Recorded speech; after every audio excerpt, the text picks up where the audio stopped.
On pourrait croire que pour gagner une course de chevaux, il suffit d'être le plus rapide, n'est-ce pas? Eh bien, pas vraiment. Aujourd'hui, on va décortiquer ensemble une course qui est devenue mythique, le prix René Cramail à Pau. C'est un véritable casse-tête pour les parieurs, au point qu'on le surnomme le piège parfait. Alors, prêt à en percer les secrets? Allez, c'est parti. Cette phrase, elle vient d'un vieux turfiste que j'ai croisé une fois sur l'hippodrome de Pau. Le regard perdu vers la piste, il m'a glissé ça. Et ça résume tout, absolument tout. On oublie la vitesse pure, le sprint final. Ici, ce qui compte, c'est le mental, c'est le courage, c'est l'endurance à toute épreuve. C'est cette volonté de ne jamais, jamais abandonner, même quand les conditions sont infernales. Analyser ce quintet, ce n'est pas juste lire une liste de partants, non, c'est bien plus que ça. C'est presque un jeu de stratégie, une partie d'échecs où tout va très très vite. Il faut anticiper les coups, comprendre les tactiques des jockeys et surtout, il faut évaluer la résistance des chevaux sur un terrain qui ne pardonne rien. Chaque détail, même le plus petit, peut tout changer. Bon, comment on va s'y prendre? D'abord, on va voir pourquoi cette course est un tel piège. Ensuite, on rentre dans le vif du sujet avec le pronostic des experts. Puis, on explorera les secrets du parcours, on ira à la rencontre des chevaux clés, on parlera aussi des stratégies pour parier et on terminera avec une petite leçon, un conseil précieux pour tous les passionnés. Alors, qu'est-ce qui rend ce prix René Cramail si spécial? Eh bien, c'est une véritable épreuve de vérité. On est sur l'hippodrome du Pont-Long, et là-bas, le courage des chevaux et l'habileté des jockeys sont mis à rude épreuve.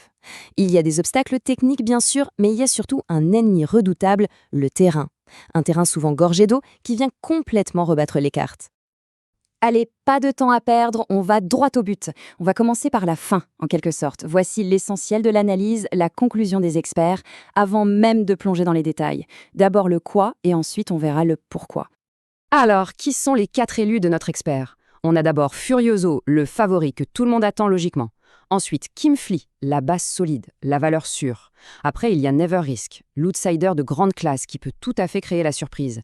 Et enfin, le petit coup de poker, Antaius, le cheval qui pourrait bien faire sauter la banque. Ça donne envie, hein? S'il n'y avait qu'une seule chose à retenir aujourd'hui, ce serait celle-ci, le terrain lourd. Imaginez un sol boueux, collant, ça change absolument tout.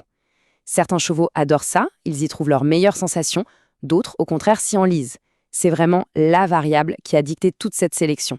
C'est aussi simple et en même temps aussi compliqué que ça. Ok, mais concrètement, comment ce terrain lourd influence-t-il la course sur le parcours de Pau? C'est ce qu'on va voir tout de suite. Il y a des subtilités que seuls les initiés connaissent, et on va essayer de les révéler ensemble. Premier point crucial, la distance. 3800 mètres, on n'est pas sur un sprint, là on est sur un marathon pour sauteurs. Chaque foulée est en effort et la gestion de l'énergie devient absolument primordiale, surtout quand le terrain semble vous coller littéralement au sabot. L'image parle d'elle-même, je crois. Porter 72 kilos sur un terrain comme ça, c'est comme essayer de courir un marathon avec un sac de briques sur le dos. Chaque gramme devient un poids mort, un fardeau. C'est pour ça que les petits poids, ceux qui portent 65 kilos par exemple, ont un avantage théorique qui est juste énorme.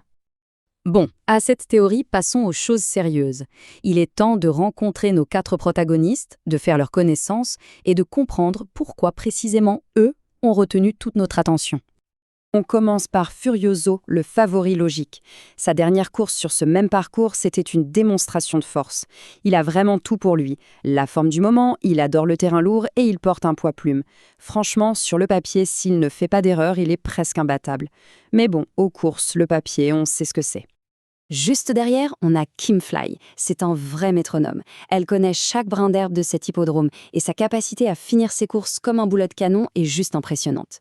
C'est vraiment le complément parfait à Furioso pour se construire une base solide. Et puis il y a Never Risk. Attention, il ne faut pas se laisser impressionner par son poids élevé.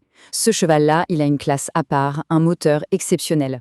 S'il n'est pas trop loin des premiers à l'entrée de la dernière ligne droite, attention à lui. Il pourrait bien tous les déposer sur place. Allez, un peu de folie, ça fait pas de mal, non? Il est temps de parler du pari audacieux, celui qui peut transformer une petite mise en un gain mémorable, le cheval que personne ou presque n'attend au tournant. Et son nom, c'est Antaios, c'est le vrai coup de cœur de notre expert. Imaginez un peu, un ancien cheval de plat qui s'est reconverti sur les obstacles et qui a trouvé une seconde jeunesse. Il a l'air de vouler sur les haies, et sa marge de progression, elle semble immense. C'est lui le petit piment de ce quintet. Bon, on a les chevaux, c'est une bonne chose. Mais maintenant, la question c'est comment on joue? Comment on transforme toute cette analyse en un ticket qui pourrait être gagnant? Voici quelques pistes pour tous les budgets et tous les profils de parieurs. Pour les plus ambitieux, il y a le combiné. Le principe, on choisit 6 ou 7 chevaux en incluant nos favoris et nos outsiders pour maximiser les chances de trouver le bon ordre. Pour une approche un peu plus sécurisée, le champ réduit permet de fixer nos 2 chevaux de base, Furioso et Kimfly, et de compléter avec d'autres. Et puis, pour un petit frisson sans se ruiner, un simple placé sur notre coup de folie, en taille hausse, ça pourrait offrir une très belle cote. Au-delà de cette course, de ce pronostic, qu'est-ce qu'on peut retenir de tout ça? Prenons un peu de hauteur pour essayer d'extraire la philosophie qui se cache derrière l'art du turf. Et voilà, la leçon la plus précieuse, elle est là. Il n'y a pas de formule magique au turf. Le succès, il vient de l'observation. C'est voir ce que les autres ne voient pas. Ce petit détail, comme ce cheval qui, dans le dernier virage, va contourner tout le monde pour trouver une meilleure portion de piste. C'est ça la différence entre un simple parieur et un expert. Alors au final, le turf, est-ce que c'est une science ou un art?